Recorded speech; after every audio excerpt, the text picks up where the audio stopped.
Commander Jiwoo Park stood at the viewport of the Galactic Alliance starship Horizon, watching as the stars streaked by in brilliant lines of light.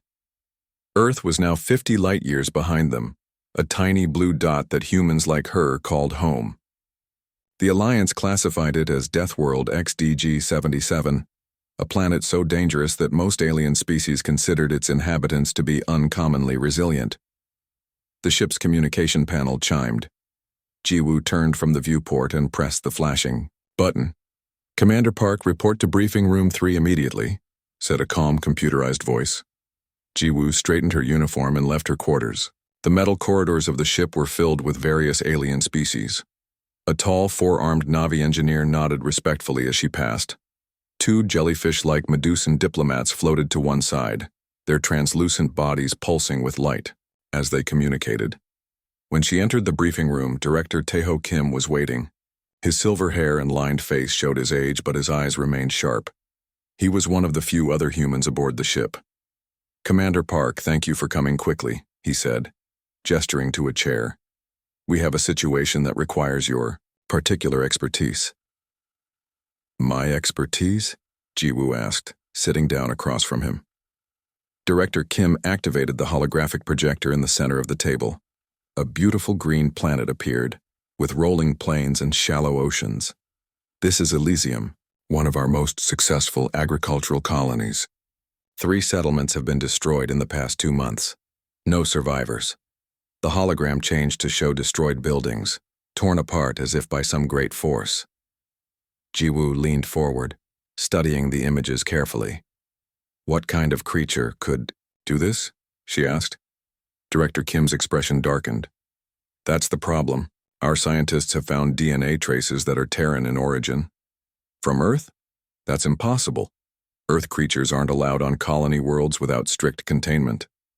The director pushed a data pad across the table. "These are the DNA results. They show something from Earth, but modified, changed." Jiwoo picked up the pad and scrolled through the information. Her eyes widened as she recognized certain patterns. "This shows human DNA mixed with something else, something predatory." "Exactly," said Director Kim. "We need someone who understands Earth predators. Someone who grew up on a death world and survived. That's why we called you." The hologram changed again to show a starship. This transport was carrying classified cargo from an Earth research station. It disappeared 6 months ago and was presumed lost in deep space. 3 weeks after it vanished, the attacks on Elysium began. Jiwoo felt a chill. What exactly was this cargo? Director Kim hesitated. "That information is classified even from me. All I know is that it originated from a program called Project Chimera." "Chimera," Jiwoo repeated. "In Earth mythology, a chimera was a creature made from parts of different animals. You're sending me to hunt something that shouldn't exist." "You'll have a team," Director Kim said. "You can select them yourself." Jiwoo thought for a moment. "I want Do-Hyun Lee for weapons and tactical, and Hyun Song for xenobiology. The survivors on Elysium need help quickly," said Director Kim. "Your team leaves in 6 hours." After the briefing, Jiwoo found Do-Hyun in the ship's training area.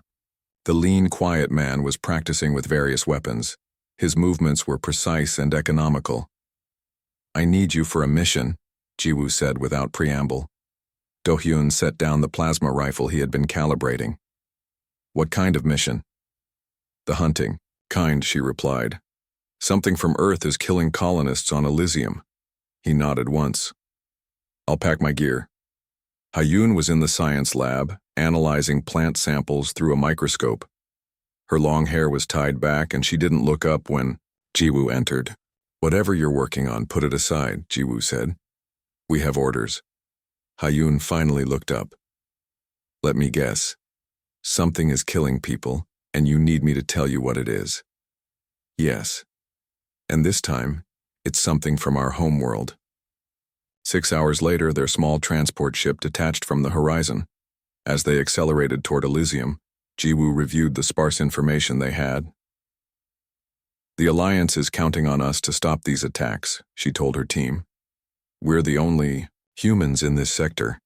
If something from Earth is responsible, then it's our responsibility to deal with it. Do-hyun cleaned his weapons methodically. What aren't they telling us about this creature? Ji-woo stared at the approaching green planet on their view screen. I don't know, but I have a feeling we're not hunting an animal. We're hunting something much worse. The ship entered Elysium's atmosphere, descending toward a nightmare that waited below.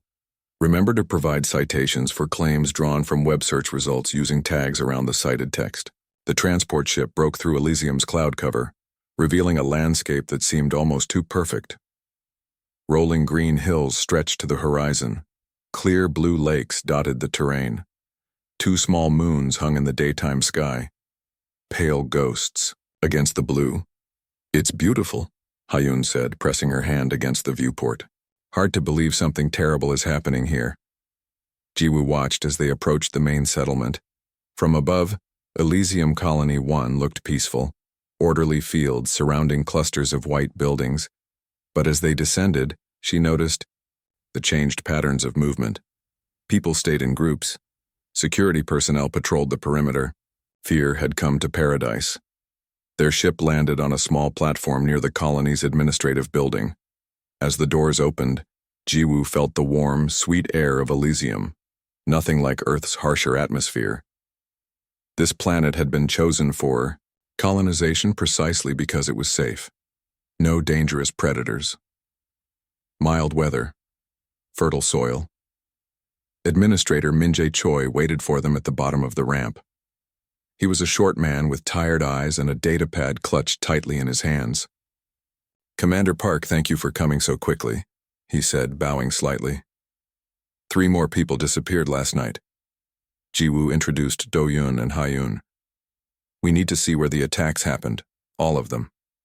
They boarded a ground transport. As they drove through the settlement, Ji-woo noticed the colonists watching them pass. Hope and fear mingled in their expressions. Most of our people came here to escape the dangers of more developed worlds, Administrator Choi explained. Elysium was supposed to be safe. Tell us about the attacks, Do-hyun said, his voice quiet but firm. Always at night. Always at the edges of our settlement. Administrator Choi handed his datapad to Ji-woo. The first was a research outpost 2 months ago. 4 scientists, all missing. We found blood, signs of struggle, but no bodies. The vehicle slowed as they approached the colony's edge. Farmland gave way to a forest of tall, purple-leaved trees.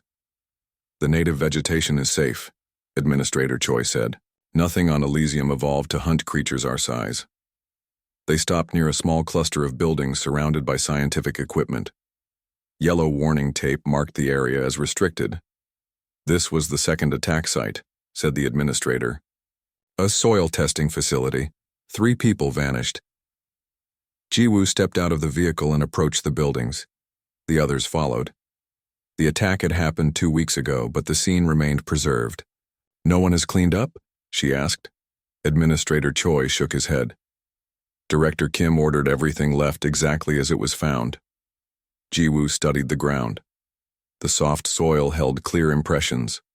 Something had moved through here with purpose. Not the random destruction of an animal, but the deliberate path of a thinking hunter. Hyun knelt and took samples from dark stains on the ground. She placed them in her analyzer and waited. Human blood, she confirmed. At least 2 different people. Do-hyun examined the building's exterior. The door wasn't broken down, it was opened with the control panel. Ji-woo walked the perimeter slowly, taking in every detail. Something felt familiar about the attack pattern. The way the hunter had approached. How it had waited until the perfect moment. Your people never saw what attacked them? She asked. Only glimpses, Administrator Choi replied. Fast movement, dark shape. Some mentioned eyes reflecting light. The communications device on the administrator's belt suddenly beeped. He grabbed it, his face tense. Choi here.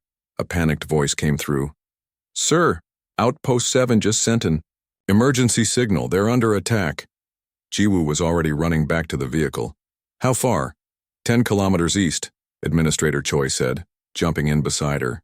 Do-hyun and Hyun followed quickly. Do-hyun grabbed weapons from their equipment case. He handed a pulse rifle to Ji-woo. We might be too late. Drive faster, Jiwoo ordered. The vehicle sped through fields of grain, heading toward a distant cluster of buildings near the forest edge. Smoke rose from one structure. When they arrived, silence greeted them. The small research outpost housed 5 people, but no one came to meet them. The main door of the central building hung open. Stay alert, Jiwoo said, raising her weapon. Whatever did this could still be here. They moved carefully into the building. Equipment lay scattered and broken. In the main lab, tables were overturned and instruments destroyed. Hyun gasped. A dark smear of blood led from a workstation to a back door. But no bodies. It took them, Administrator Choi whispered. Just like the others. Jiwoo examined the destruction. Something about the pattern struck her.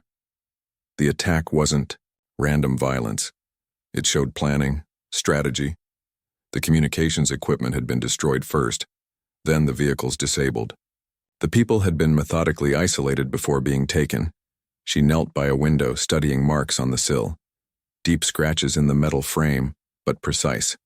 Not claws, but something sharp used as a tool. This wasn't an animal, she said finally, standing up. This was a hunter, a thinking hunter. Do-hyun approached, holding something in his hand. A small piece of fabric with an insignia. I found this caught on the door, he said quietly. Jiwoo took it, her blood running cold as she recognized the symbol, a stylized double helix surrounding the letters PC. Project Chimera, she whispered. We're not hunting an animal, we're hunting a weapon. Night fell quickly on Elysium. The twin moons cast strange, overlapping shadows across the colony's central plaza. Jiwoo had commandeered the administrator's office, turning it into a temporary command center. Maps of the surrounding area covered the walls. Red markers showed each attack site. Hyun entered the room carrying a small device. Dark circles shadowed her eyes. She had been analyzing samples from the attack sites for hours. I found something, she said, placing the device on the desk. A holographic display flickered to life, showing strands of DNA rotating slowly. Tell me, Jiwoo said, leaning forward. The blood samples are definitely human. But I also found hair and skin cells that aren't normal. Hyun zoomed in on the display. See these sections? The DNA has been modified, spliced with other species. What species? Do-hyun asked. He stood by the window watching the darkness outside. Multiple ones. I recognize patterns from Earth predators. Big cats. Wolves. Hyun looked uncomfortable. And something else I can't identify. A knock at the door interrupted them. Administrator Choi entered with a security officer. Commander Park, this is Junho, our head of security. He may have information about your creature. Junho was tall and thin with a nervous energy about him. I accessed some old files. 6 months ago, a small ship crashed in the eastern mountains. We sent a team to investigate but found nothing. No survivors, no cargo. Did you recover the ship's identification? Jiwoo asked. Yes, it was an Earth research vessel, the Daedalus. Jiwoo exchanged glances with her team. We need to access Alliance records about that ship. She activated the secure communication channel. To the horizon, Director Kim's face appeared, tired and concerned. Commander Park, what have you found? A crashed Earth vessel called the Daedalus. We need to know what it was carrying. Director Kim's expression hardened. That information is classified. People are dying, Jiwoo said firmly. We need to know what we're fighting. A long pause followed. Finally, Director Kim nodded. I'll send what I can access, but this goes beyond my clearance level. An hour later, the terminal chimed. Files appeared, many sections blacked out. What remained told a disturbing story. Project Chimera. A classified program to create enhanced soldiers by combining human DNA with animal traits. Strength from great apes, speed from cheetahs, senses from wolves, the perfect weapon in human form. And more troubling, the ability to think, plan, and adapt like a human, but with predatory instincts. Subject, Hyunwoo, designated Delta 7, Hyun read aloud. The only successful subject to survive the final phase of enhancement. The file says the program was terminated for ethical violations, Do-hyun noted. Delta 7 was being transported to a secure facility when the ship disappeared. Ji-woo studied the grainy image of a man in a containment cell. His face was partly visible. Strong features, eyes that seemed to burn with intensity.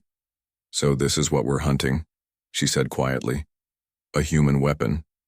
If he survived the crash, why wait 6 months to attack? Administrator Choi asked. He was learning, Ji-woo realized. Watching. Understanding his new environment. That's what humans do. We adapt. But why take people? Junho asked. Why not just kill them? A chill ran through the room.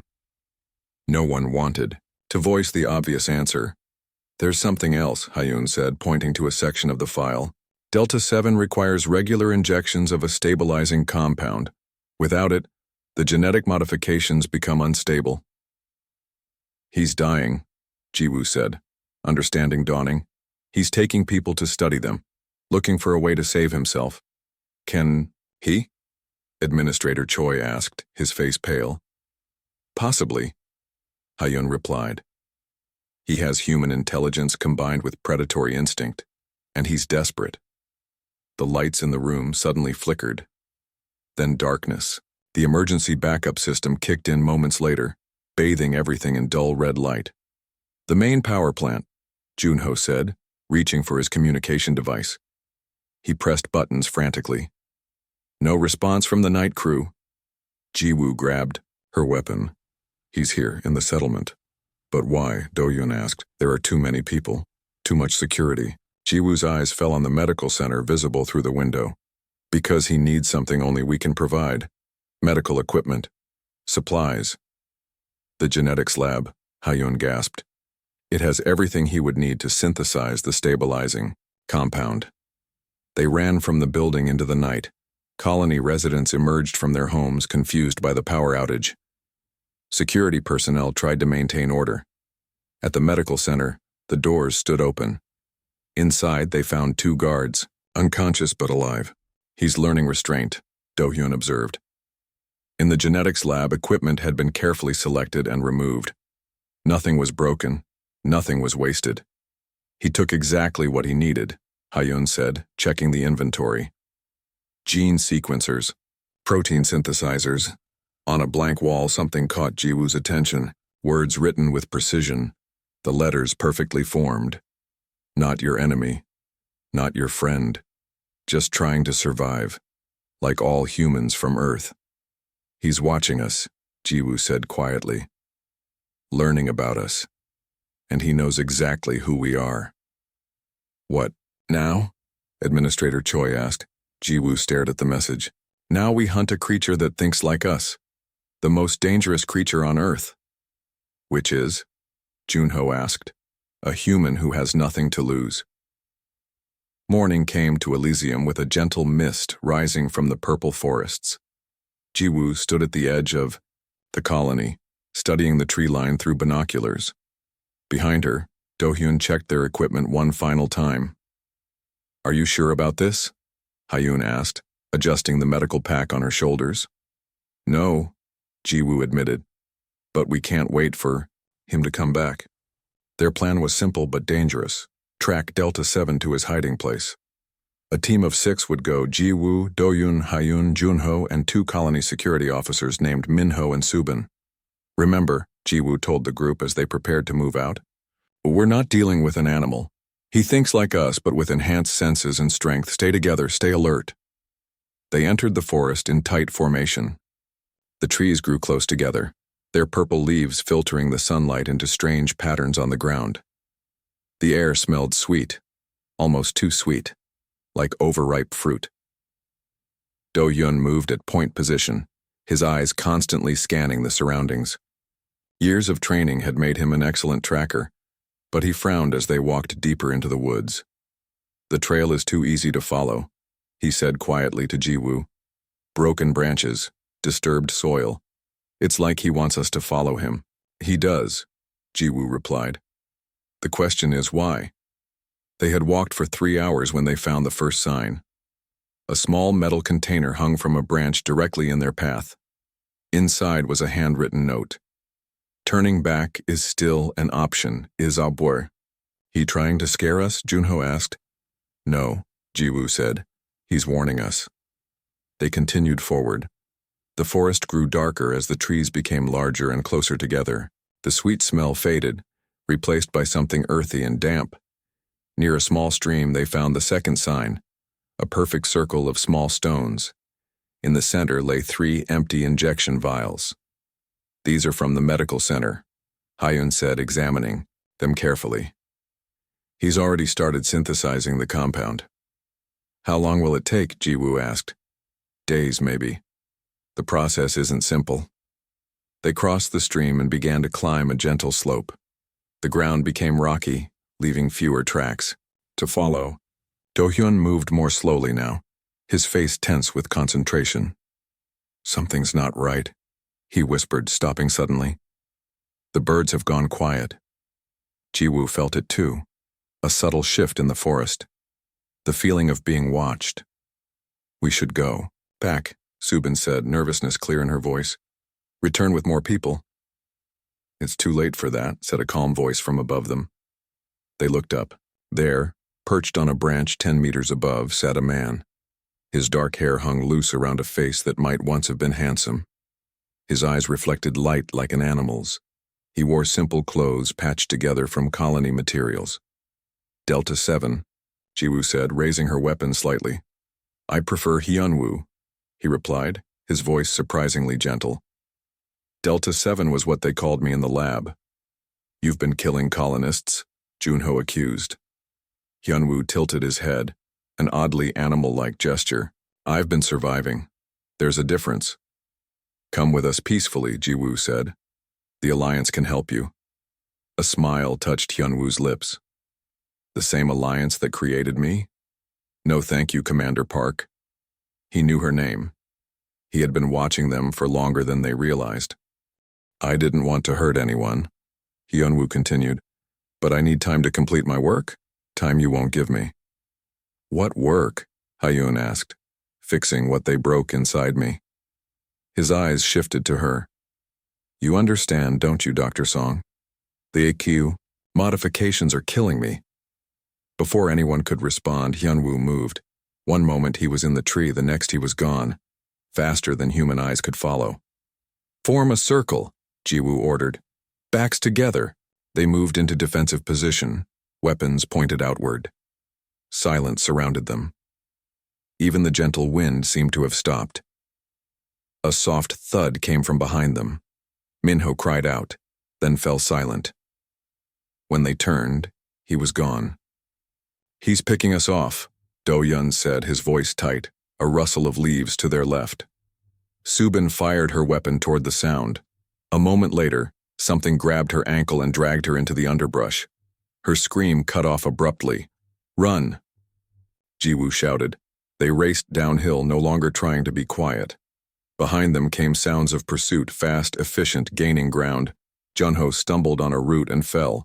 Do-hyun and Jiwoo turned back to help him, but a dark shape reached him first. There was a brief struggle, then stillness. Keep moving, Jiwoo yelled to Hyun, who had frozen in terror. They ran for what seemed like hours, but was probably only minutes. Eventually, they reached a small clearing and stopped, gasping for breath. He's hunting us, Do-hyun said. No, Jiwoo realized. He's showing us something, teaching us. Night began to fall. With it came a new sound, a low, rhythmic tapping on a tree trunk, a message. He's communicating, Hyun whispered. The tapping continued, moving around them in a circle. Then Hyunwoo's voice came from the darkness. Now you understand, he said.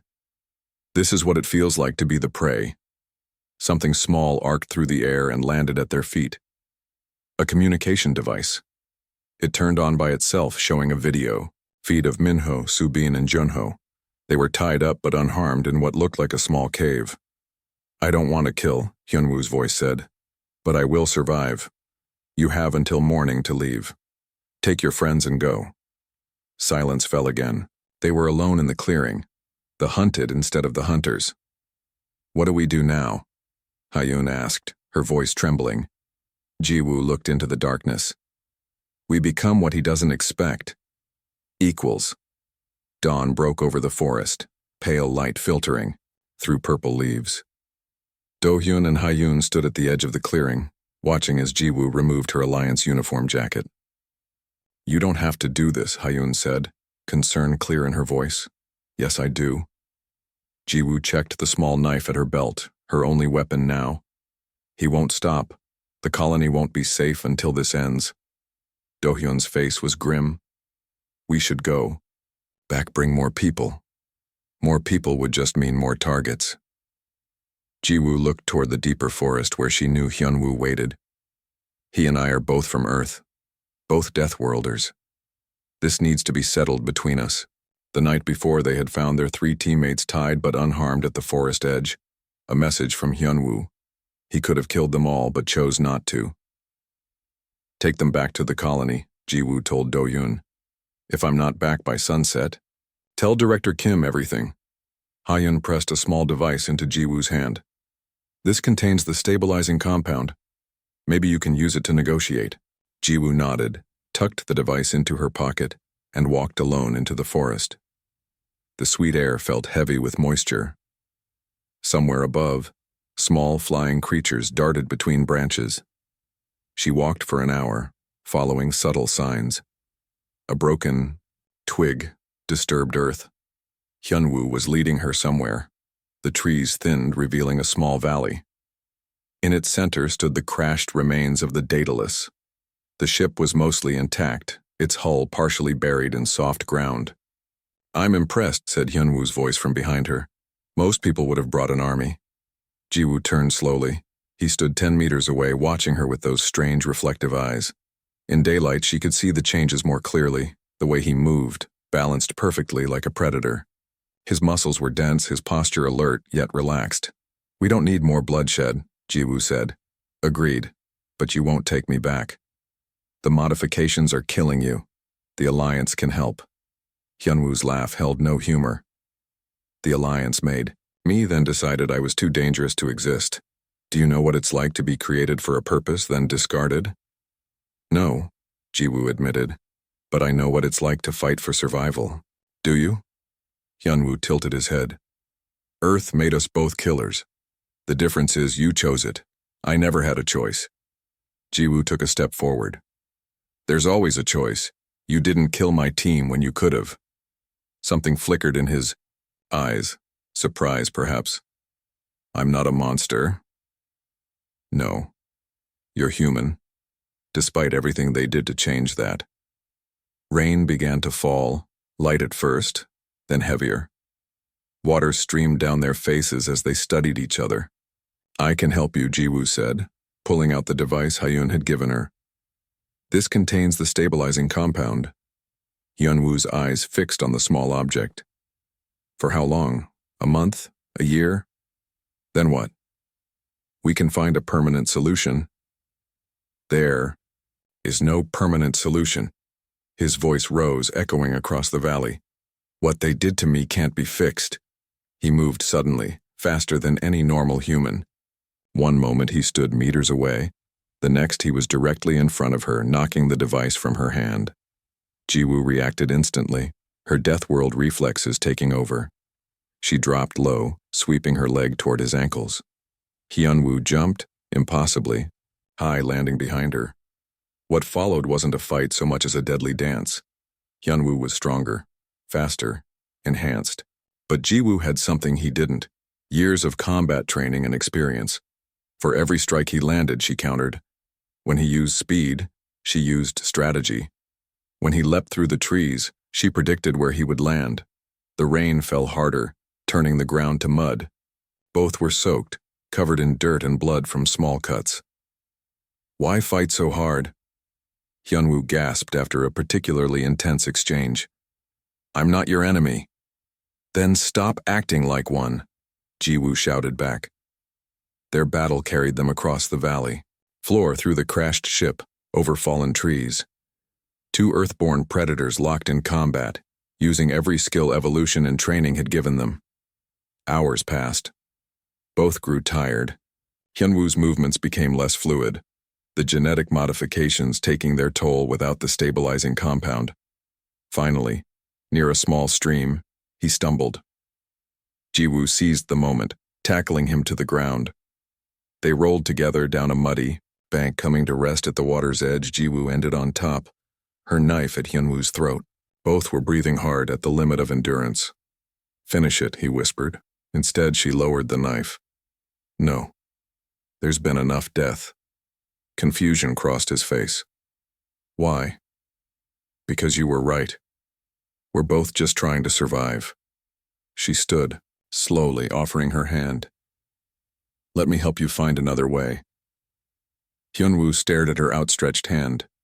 Time seemed suspended between them, two creatures from the same deadly world, bound by a shared history of struggle and survival. "There are places beyond Alliance control," Jiwoo said. "Places where you could live free." Rain washed mud from Hyunwoo's face, revealing a very human expression of hope and doubt mingled together. "Can I trust you?" he asked. "You can trust that. I understand what it means to be human," Jiwoo replied. "Even the parts of humanity we try to forget." Slowly, Hyunwoo reached up and took her hand,